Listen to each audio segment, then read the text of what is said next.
Graça e paz a todos. Quantos dos irmãos que estão aqui nessa manhã estavam aqui no domingo passado e já assistiram o início do estudo? Amém. Quase todos. Glórias a Deus por isso. Então, quem esteve aqui na quarta-feira acompanhou a segunda parte do estudo, onde eu falei sobre o pecado. No domingo passado eu iniciei falando sobre o ser humano. Nós vimos várias questões como a criação, o estado original do ser humano, como ele era no seu estado original, como ele se tornou após a queda, as consequências da queda, também a questão do corpo, alma e espírito, o que é cada uma dessas partes e a finalidade, a constituição delas.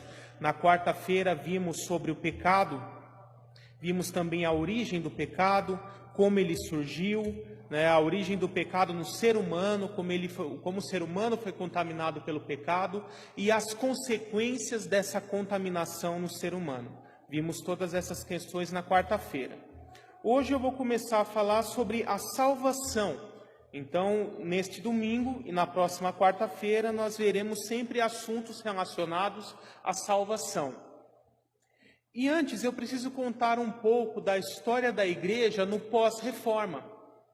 Como os irmãos devem estar bem fresco na memória, por causa do ano passado ter sido os 500 anos da Reforma. A Reforma começou com Lutero em 1517 e depois outras pessoas deram continuidade nessa Reforma.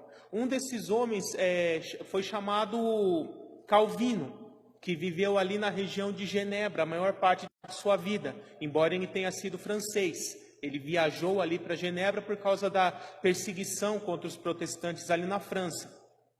E ele começou a desenvolver uma teologia que hoje é conhecida como teologia calvinista e alguns chamam também de teologia reformada. Algumas décadas depois, ali na mesma região, surgiu um outro teólogo chamado Jacó Armínio. E ele também foi um reformado, mas que na área da soteriologia, ou seja, no estudo sobre a salvação, ele desenvolveu uma outra forma de analisar os textos bíblicos. E Calvino viveu na primeira metade do século XVI, Armínio viveu na segunda metade. Então eles praticamente não se conheceram, porque quando Calvino morreu, Armínio tinha só 4 anos de idade. Armínio conheceu Calvino pelos escritos de Calvino. Principalmente um grupo de escritos chamado as Institutas, que existem até hoje.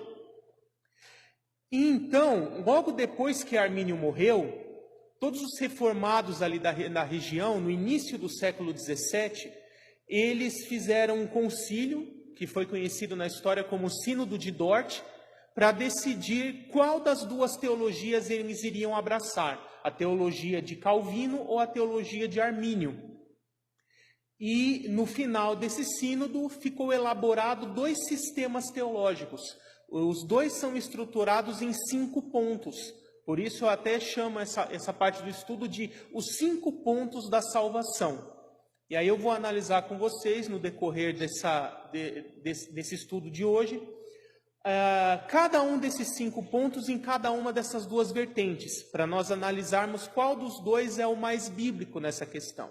Então, aí como você está vendo no slide, esses 5 pontos, eles esboçam 5 questões da teologia. A primeira delas é a depravação humana, Depois a segunda é a eleição divina, a terceira é a expiação dos pecados, a quarta é a graça salvadora e por último é a questão da perseverança, a possibilidade ou não de perda de salvação.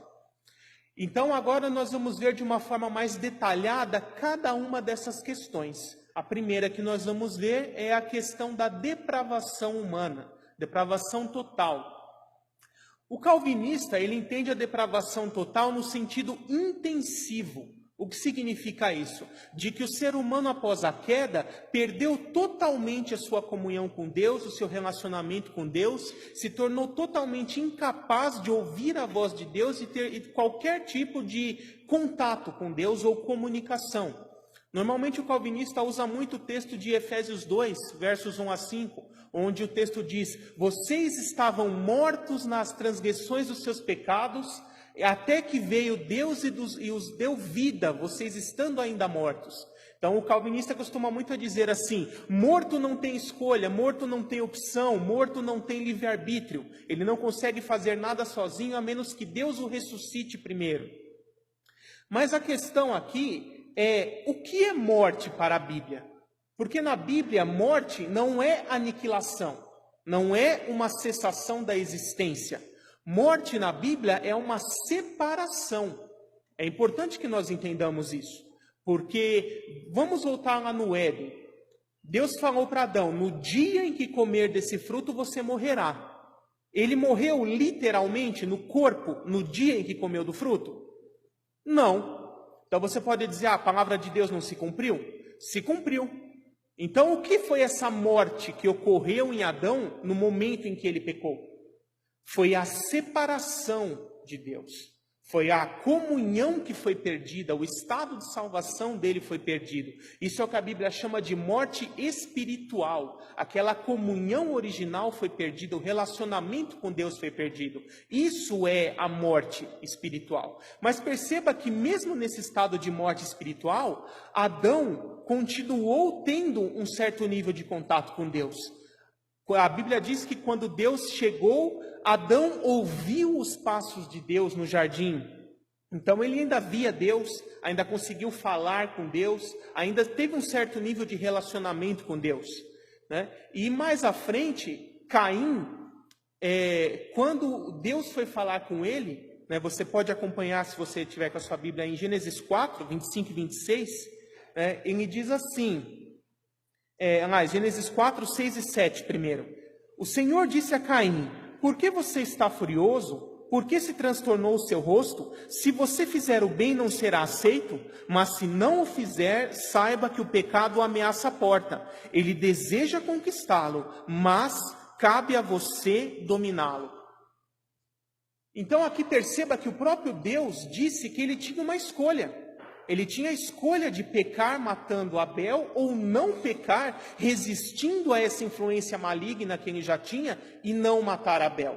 O próprio Deus ali mostrou que ele ainda tinha condições de decidir e de ter uma escolha. Não podemos chamar isso de livre-arbítrio, porque a partir do momento que o ser humano pecou, o arbítrio não é mais livre. Ele sempre vai ter a influência do pecado, mas essa influência não é predominante o tempo todo. Ela não é total nesse sentido intensivo, como o calvinista costuma afirmar. Então, o que a Bíblia ensina é uma depravação total no sentido extensivo. O que significa isso? O ser humano foi contaminado pelo pecado em todas as áreas da sua existência. Nos seus sentimentos, nos seus relacionamentos, no seu raciocínio, nas suas atitudes, em todas as áreas. Ele tem a contaminação pelo pecado e terá a influência do pecado em suas decisões. Mas a imagem de Deus no ser humano não foi destruída, não foi aniquilada com a queda. Perceba aqui mais um pouquinho à frente, ainda em Gênesis 4, 25 e 26, o texto diz assim: novamente Adão teve relações com sua mulher e ela deu à luz outro filho, que se chamou Sete, dizendo: Deus me concedeu um filho no lugar de Abel, visto que Caim o matou. Agora olha o finalzinho aqui. Nesta época começou-se a se invocar o nome do Senhor. Então a ideia de se adorar a Deus, de prestar culto, invocar o nome do Senhor, começou logo depois que Sete nasceu. Então, mesmo o ser humano estando nesse estado de depravação, caído, ele ainda consegue crer em Deus, buscar a Deus e ter um certo nível de relacionamento com Ele. E outro texto que mostra que a imagem de Deus não foi perdida, logo na sequência, Gênesis 9, verso 6, logo depois do dilúvio, quando Deus vai fazer uma aliança com Noé, ele diz assim: quem derramar sangue do homem, pelo homem seu sangue será derramado, pois a imagem de Deus o homem foi criado. Então perceba que o próprio Deus afirma que este homem, já em estado de queda, já em estado de corrupção, ele ainda tem a imagem de Deus. E Tiago, o irmão do Senhor, vai confirmar isso lá em Tiago 3,9, onde ele diz assim: com a língua bendizemos o Senhor e Pai, e com ela amaldiçoamos homens feitos à imagem de Deus. Então ali no Novo Testamento é confirmado que o ser humano, mesmo ímpio, ainda tem a imagem de Deus.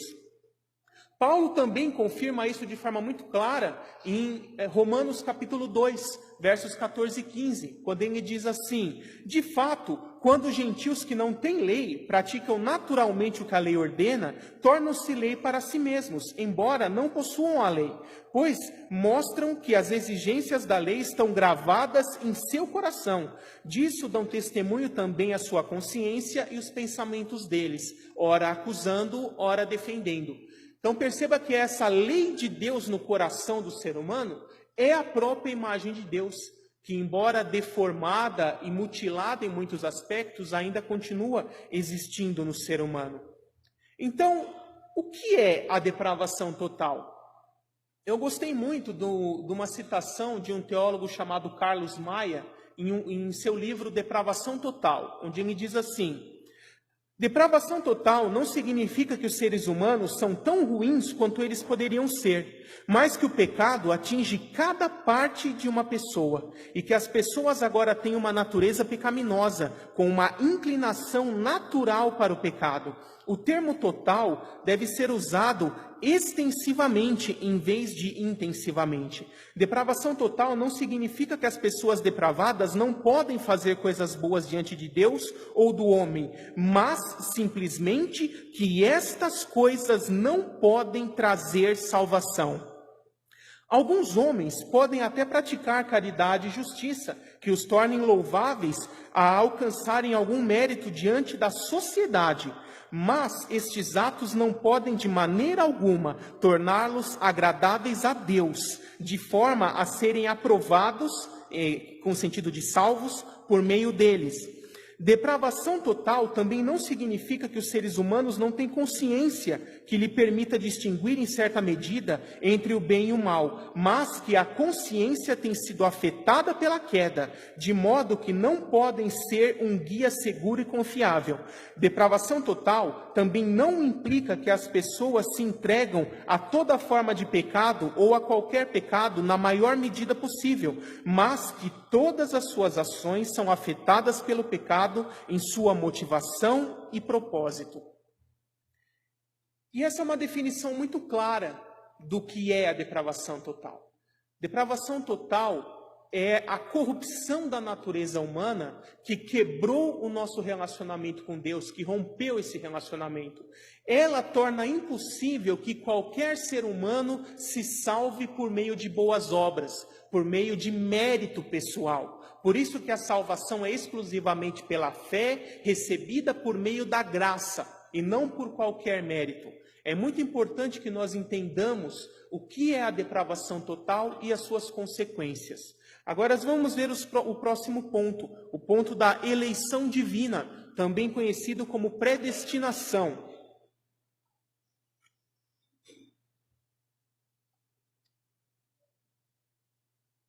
É fato que Deus escolhe os salvos e predestina esses salvos à salvação. Tanto calvinistas quanto arminianos creem em eleição divina. É um erro dizer que arminianos não creem em eleição. Mas a diferença é como se dá essa eleição. O calvinista ensina uma eleição incondicional de apenas alguns. Em outras palavras, seria como se Deus, olhando toda a humanidade, ninguém merece ser salvo, todos são igualmente pecadores e condenáveis.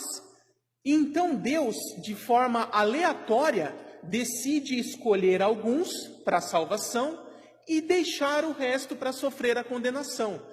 Mas não há nenhuma diferença entre o que ele escolhe para salvar e o que ele escolhe para condenar. Simplesmente ele escolheu alguns para salvar, pela sua graça. E aos outros ele não quis dar essa graça. Isso é o que a teologia calvinista ensina. Já a teologia arminiana ensina a eleição condicionada à fé prevista. O que é isso? Deus, conhecendo todo o futuro, por um atributo divino chamado de presciência divina, ele já sabe ou já sabia desde a eternidade passada quem seriam todas as pessoas que em algum momento de suas vidas iriam crer em Cristo e entregar suas vidas a Ele e amá-lo. Com este conhecimento prévio nas mãos, desde a eternidade passada, ele escolhe e elege para a salvação aqueles a quem ele já sabe que irão crer nele e amá-lo. Então é uma eleição condicionada à fé em Cristo, prevista por Deus, por meio da sua presciência. Em outras palavras, simplificando um pouquinho, Deus escolhe aqueles a quem ele já sabe que vão escolher a ele. É assim que a teologia arminiana crê. Um texto que fala a respeito de eleição, Efésios 1, versos 4 e 5, diz assim: Deus nos escolheu nele, em Cristo, antes da criação do mundo, para sermos santos e irrepreensíveis em sua presença. Em amor, nos predestinou para sermos adotados como filhos por meio de Jesus Cristo, conforme o bom propósito de sua vontade. Outro texto que explica muito bem essa questão é Romanos 8, versos 29 e 30. Olha o que Paulo nos diz. Sabemos que Deus age em todas as coisas para o bem daqueles que o amam, dos que foram chamados de acordo com seu propósito. Pois, aos que de antemão conheceu, também os predestinou, para serem conformes à imagem de seu Filho, a fim de que ele seja o primogênito de muitos irmãos. E aos que predestinou, também chamou. Aos que chamou, também justificou. E aos que justificou, também glorificou. Então perceba que nessa sequência de etapas do processo de salvação, se a salvação fosse realmente incondicional, ou seja, aleatória, a primeira etapa seria predestinou. Mas observe que existe uma outra antes dessa. Aos que de antemão conheceu. Então, esta é a primeira etapa do processo de salvação. Deus conhece por antecipação quem são aqueles que irão amá-lo e crer nele. E a estes, ele escolhe, elege, predestina para a salvação. Então, não é uma predestinação incondicional. Pedro, em sua primeira carta, capítulo 1, versos 1 e 2, ele diz assim: Pedro, apóstolo de Jesus Cristo, aos eleitos de Deus, escolhidos de acordo com a presciência ou com o pré-conhecimento de Deus Pai, pela obra santificadora do Espírito, para a obediência em Jesus Cristo e aspersão do seu sangue. Então aqui Pedro deixa de forma muito clara qual critério Deus utilizou para escolher um para a salvação e outro para a perdição. Sua presciência. Aqueles a quem ele já sabe que vão crer, ele escolhe para a salvação. Aqueles a quem ele já sabe que não vão crer, ele escolhe para a perdição. Então é uma consequência da decisão e da fé da própria pessoa, que Deus apenas homologa por meio da sua presciência, homologa de forma antecipada. Então é Deus que escolhe primeiro, não é nenhum de nós que primeiro escolheu a Deus, mas é Deus que nos escolhe primeiro, pela sua presciência do futuro. 1 João 4, versos 16 e 19, ele diz assim: assim conhecemos, verso 19, assim conhecemos o amor de Deus que tem por nós e confiamos nesse amor. Deus é amor, nós amamos porque Ele nos amou primeiro. Então, qual é o critério que Deus utiliza para eleger um para a salvação e não a outro? A fé. Hebreus 9, capítulo 11, versos 1 e verso 6, diz: sem fé é impossível agradar a Deus, pois aqueles que a Ele se achegam precisam crer que Ele existe e que é galardoador daqueles que o buscam. Então esse é o critério. João 3,16 também diz isso de forma muito clara. Ele diz: porque Deus tanto amou o mundo que deu seu Filho unigênito para que todo aquele que nele crer não pereça, mas tenha a vida eterna. E depois o verso 18 ele diz: quem nele crê não é condenado, mas quem não crê já está condenado, condenado por não crer no Filho de Deus. O Evangelho de João diz isso em muitos textos, por exemplo, João 6,40, porque a vontade de meu Pai é que todo aquele que olhar para o Filho e nele crer, tenha a vida eterna, e eu o ressuscitarei no último dia. Então perceba que a pessoa não é merecedora de salvação, a salvação é pela graça, recebida pela fé. Mas o critério que Deus usa para escolher um e não escolher a outro é essa fé. A fé não pode ser considerada como um mérito, como obra meritória, porque Paulo, em todos os seus textos, antagoniza fé e obras. Fé é o contrário de obras. Logo, a fé não pode ser uma obra. Eu gosto muito de comparar o seguinte: imagina que você está passando numa calçada, e essa calçada tem 3 mendigos, ali com aquela cumbuquinha, pedindo uma esmola. Quando você passa, os 2 primeiros estão calados, só com a cumbuquinha ali. Mas o terceiro, quando você passa, ele clama, ele grita para você: socorro, me ajude, eu sou miserável, eu estou necessitado de sua ajuda, por mim eu não consigo fazer nada, eu preciso da sua ajuda. O fato dele ter clamado e pedido ajuda torna ele mais merecedor de ajuda do que os outros 2? Não. Mas ele clamou, ele reconheceu a sua total incapacidade e pediu ajuda, pediu socorro. Isso é a fé em Cristo. Não é você achar que você é melhor que alguém. É o contrário. É você reconhecer que você é totalmente incapaz de salvar a si mesmo, por meio de boas obras, por meio de conduta pessoal ou de qualquer outra coisa. É você clamar a Deus, pedir que Ele derrame a graça dele para você, porque sem essa graça você não será salvo. Você é totalmente incapaz de se salvar a si mesmo.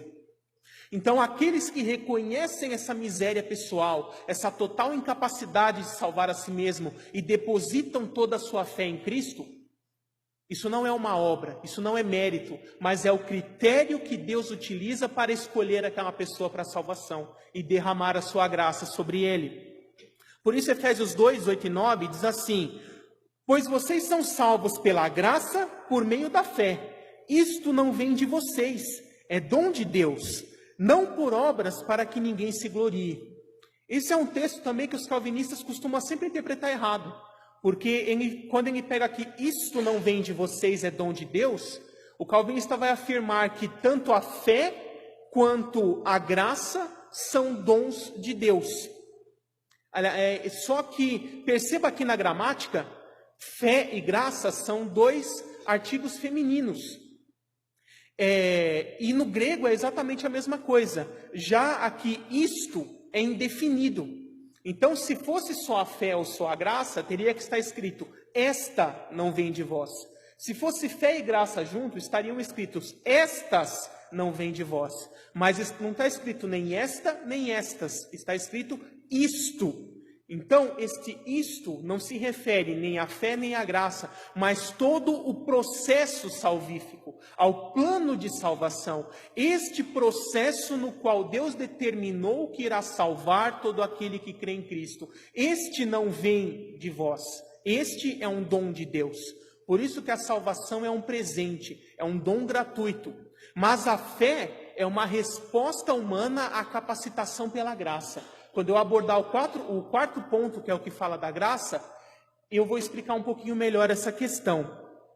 Então, a eleição, ela não é incondicional, ela é condicionada à fé em Cristo prevista por Deus. Vamos ver agora o terceiro ponto, que é o que fala da expiação dos pecados.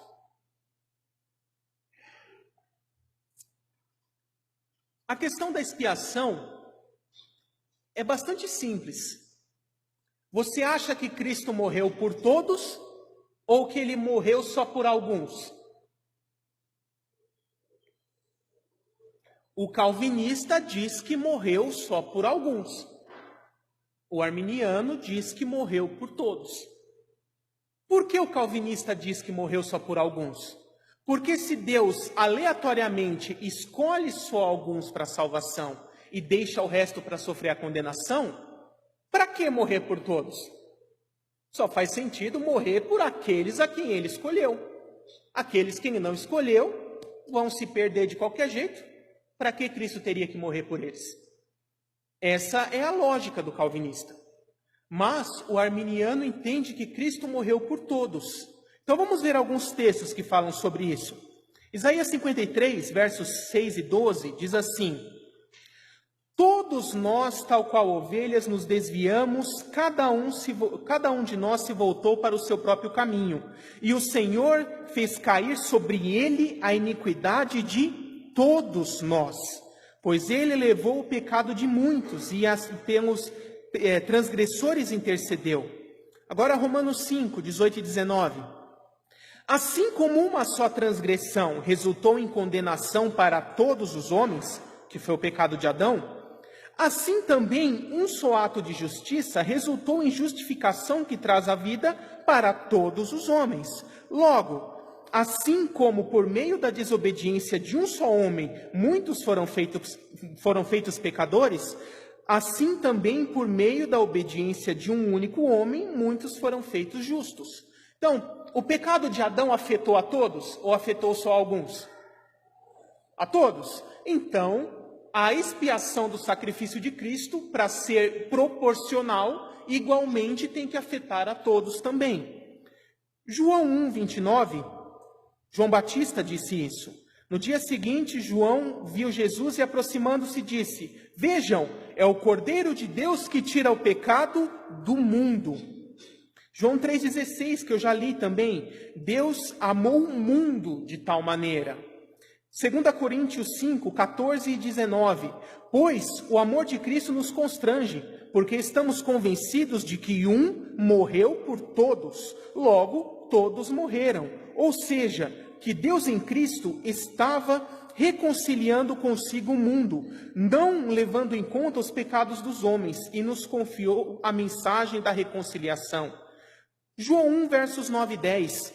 Estava chegando ao mundo a verdadeira luz que ilumina todos os homens. Aquele que a palavra estava no mundo, e o mundo foi feito por intermédio dele, mas o mundo não o conheceu. João 12, 47, próprio Jesus falando: Se alguém ouve as minhas palavras e não lhes obedece, eu não julgo, pois não vim para julgar o mundo, mas para salvá-lo. O calvinista normalmente dará a seguinte interpretação para textos desse tipo. Ele dirá que o mundo não são todas as pessoas, mas que o mundo são os eleitos. Que aqui no contexto o mundo seria uma forma de falar os eleitos, aqueles que Deus escolheu para salvar, e não toda a humanidade. Se você perguntar a respeito desses textos para um calvinista, é isso que ele vai dizer. Mas os dois textos seguintes que eu vou dizer são impossíveis de ser dada essa interpretação. Vamos ver na sequência. 1 Timóteo 4,10. Porque temos colocado a nossa esperança no Deus vivo, Salvador de todos os homens. Agora olha a continuação. Especialmente dos que creem. Então, se ele está falando especialmente dos que creem e todos os homens antes, significa que aquele todos abrange também os que não creem. Correto? 1 João 2,2. Ele, Cristo, é a propiciação pelos nossos pecados, os dos salvos. E não somente pelos nossos, mas também pelos pecados de todo o mundo. Então, interpretação. Então, o que significa morreu por todos? No próximo ponto que eu vou abordar, que é o da graça, isso vai ficar mais claro. Mas, estando o homem em seu estado de total, ele não consegue se achegar a Deus 100% por iniciativa própria. Ele precisa da graça de Deus para isso. Então Deus, antecipadamente, já derramou a sua graça sobre todos os homens, capacitando todos os homens a poderem crer em Cristo ou não crer em Cristo. E então Cristo teve que morrer por todos para que os benefícios dessa expiação, por meio dessa graça preveniente ou preventiva, atingisse toda a humanidade. É por isso que que Cristo morreu por todos, para que essa graça preveniente fosse derramada sobre todos, capacitando todos a poderem crer ou não crer. E a partir do momento que eles são vivificados por essa graça de Deus, aí sim o ser humano tem condições de responder com fé a esta graça que foi oferecida, ou a rejeitar essa fé e resistir a ela, permanecendo em sua incredulidade. Então, a expiação ilimitada, ela é o pré-requisito para o derramamento da graça preveniente. Por isso que se torna necessário que Cristo tenha morrido por todos, para que todos fossem capacitados a poderem crer em Cristo ou não, por meio dessa graça. Senão seria injusto da parte de Deus condenar pessoas que não creram, sendo que elas não tinham nenhuma condição e nem capacidade de crer. E isso é exatamente o que o calvinismo afirma. Porque o calvinismo afirma que Deus vai derramar sua graça somente sobre os eleitos. E que sem essa graça é impossível crer em Deus.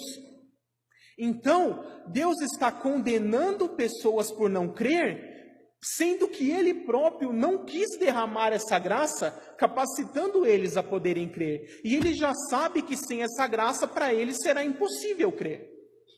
Seria a mesma coisa que eu arremessasse uma pessoa de um abismo e dissesse assim: para você se salvar, você vai ter que voar. E é lógico que a pessoa não sabe voar e não vai conseguir voar. Aí a pessoa cai lá embaixo, se estraçalha, e você chega lá do lado do cadáver e fala: a culpa foi sua, você não voou. A lógica acaba sendo essa: condenar a pessoa por algo que seria impossível que ela fizesse, sem a capacitação divina. Por isso que o arminiano entende que Deus derramou sua graça sobre todos, capacitando todos a poderem crer. E dali para frente se torna uma resposta da pessoa crer ou não crer. Vamos para o próximo ponto, a graça salvadora. Tito 2,11 diz assim: porque a graça de Deus se manifestou salvadora a todos os homens. Esse é um dos textos bíblicos que embasa o conceito de graça preveniente. Deus já derramou sua graça sobre todos os homens. Mas a questão é, ela é irresistível ou é resistível? O calvinista diz que Deus derrama a graça só sobre alguns. E estes a quem ele derrama, essa graça é irresistível. Ou seja, ele vai crer, vai se converter, vai virar crente na marra. Acreditando ou não, crendo ou não, Deus vai transformar o coração dele, do ímpio, num crente. Vai fazer ele crer. Isso não vai depender dele para nada. Já o arminiano entende que a graça é resistível. E isso nos cai em outra pergunta. Deus quer salvar a todos? Você acha que Deus quer salvar todas as pessoas? É vontade dele que todos se arrependam e sejam salvos? Ou Deus não quer salvar todo mundo, Deus quer salvar só alguns? O que vocês acham? Vamos ver alguns textos bíblicos que falam sobre isso. 1 Timóteo 2, versos 3 e 4.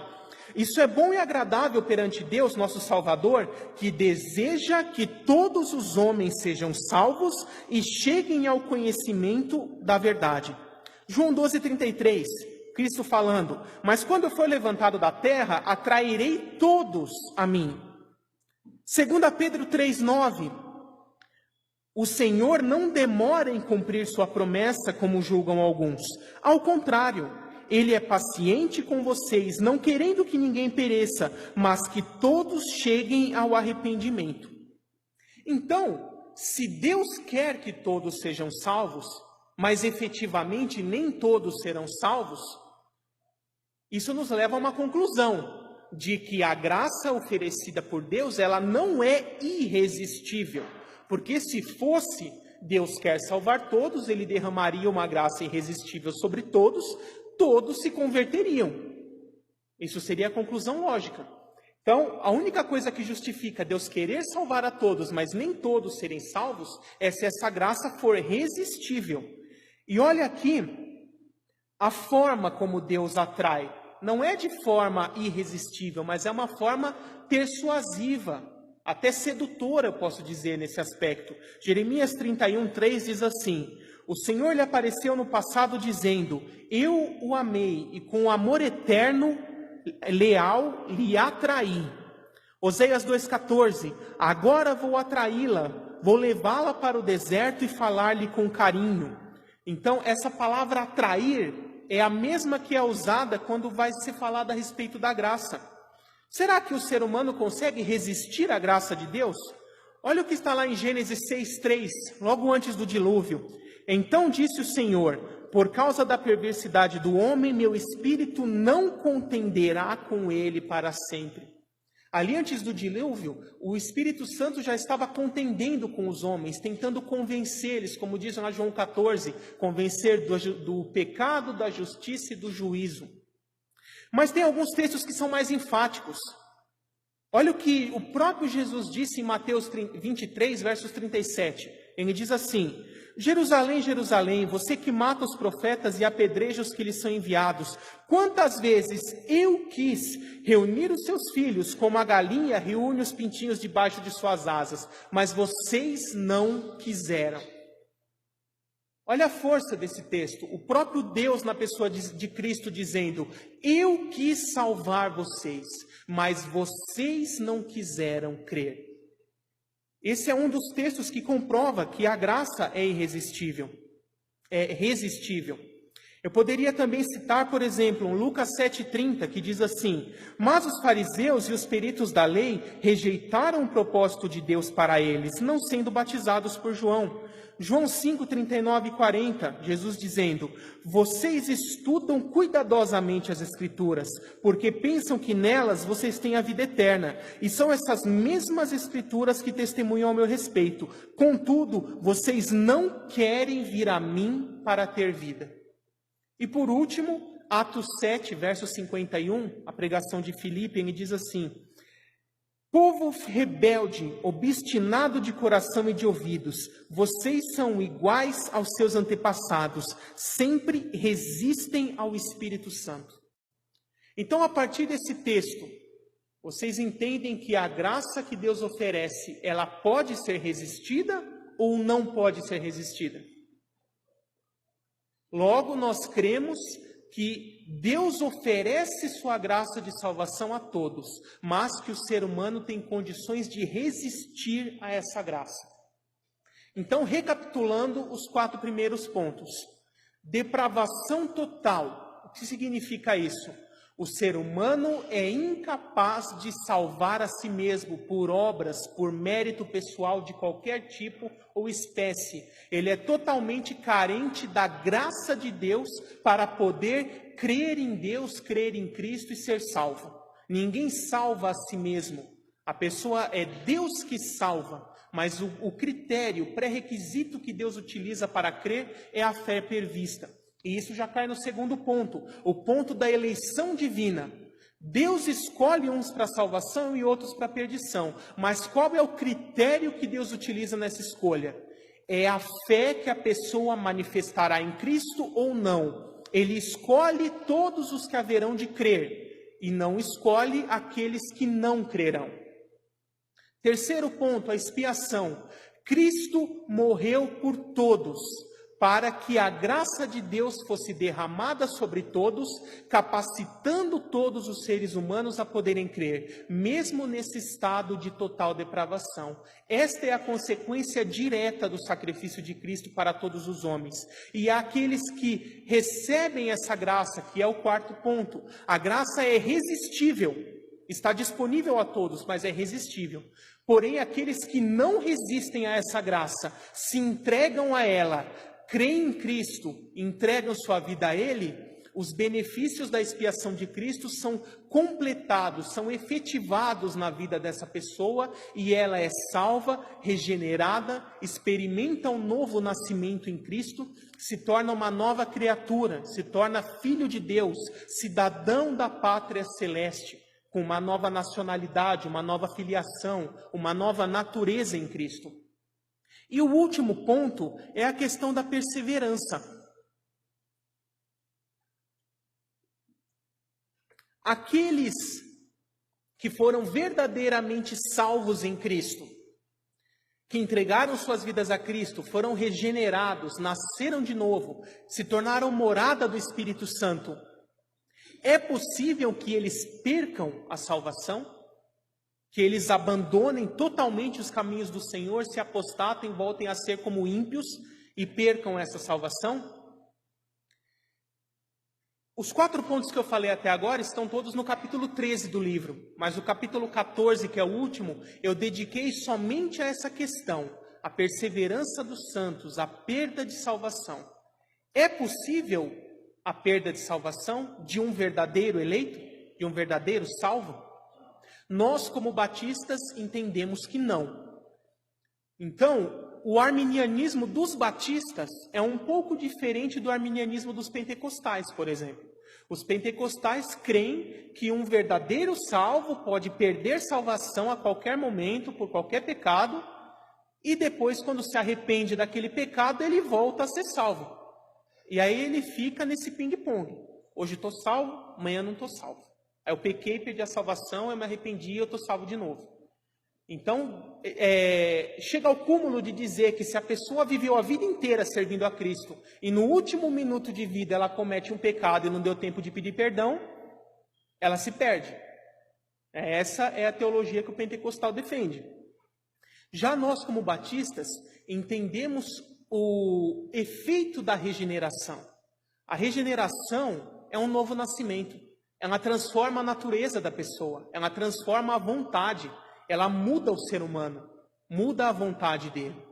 Então, aquele verdadeiro salvo, ele não irá se desviar. E é por isso que ele não perde a salvação. Jesus falou isso em tantos textos, por exemplo, Mateus 7, a parábola da boa árvore e da árvore ruim. A boa árvore dá bons frutos, naturalmente. A árvore ruim dará maus frutos, porque a natureza dela é ruim. Pode a árvore boa dar fruto ruim, ou vice-versa? Não. Porque a natureza dela é daquela forma. E aí nós podemos, você pode me perguntar, então o que acontece com essas pessoas que conviveram entre nós por algum tempo e depois abandonaram? João, em sua primeira carta, fala isso de forma bem clara.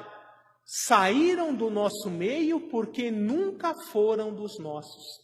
Eles não eram verdadeiros cristãos, eram pessoas que ainda não tinham nascido de novo, não tinham sido regenerados de fato. Eram pessoas apenas que conheceram o Evangelho e estavam participando de uma religião, mas não tinham sido transformados pelo Espírito Santo. Vários textos bíblicos nos falam dessa transformação e nos falam também dos falsos cristãos. Por exemplo, uma parábola que eu gosto muito é a parábola do trigo e do joio. Jesus fala que no campo, ou seja, nas igrejas em geral, em todo o mundo, existe trigo e existe joio. Verdadeiros cristãos, pessoas já regeneradas, e falsos cristãos, pessoas que parecem cristãos, mas não são. E olha o que os apóstolos falaram: Senhor, devemos tentar arrancar o joio? Ou seja, devemos tentar começar a identificar quem são falsos crentes na igreja e mandar para fora? E aí Jesus fala: não, porque vocês podem acabar arrancando trigo por engano. O falso crente, o joio, ele é tão parecido com o verdadeiro que nós, seres humanos, não temos condições de identificar com certeza quem é o verdadeiro, quem é o falso. E Jesus fala: deixe que os meus anjos, no dia da minha vinda, farão essa seleção. O trigo vai para o celeiro e o joio será queimado na fornalha do fogo eterno. Então, irmãos, não tenham essa ingenuidade de achar que em todas as igrejas, da porta para dentro, só tem crente, só tem salvo, todos são regenerados e verdadeiros cristãos. Essa não é a realidade. Em todas as igrejas sempre haverá falsos cristãos misturados com os verdadeiros. E quando estes falsos abandonam o convívio com os irmãos, abandonam os caminhos do Senhor, eles não perderam a salvação. Eles estavam simplesmente revelando a sua verdadeira natureza, que não era conhecida até então. Os salvos têm a segurança em Cristo. É interessante que lá em Apocalipse 13, verso 8 e também 17, verso 8, Jesus diz que os nomes dos salvos foram escritos no livro da vida desde a fundação do mundo, ou desde antes da fundação do mundo em algumas traduções. O que significa isso? Deus, por antecipação, já conhece toda a vida da pessoa, sabe que ela vai crer e permanecer fiel durante toda a sua vida. E com esse conhecimento prévio nas mãos, é que ele escreve o nome dela no livro da vida. É um erro muito comum no meio evangélico, quando nós fazemos uma oração para a pessoa entregar a vida para Jesus, falarmos a seguinte frase: Senhor, escreve o meu nome no livro da vida. Teologicamente isso está errado, porque Cristo já escreveu o nome no livro da vida lá na eternidade passada, de todos aqueles que haverão de crer.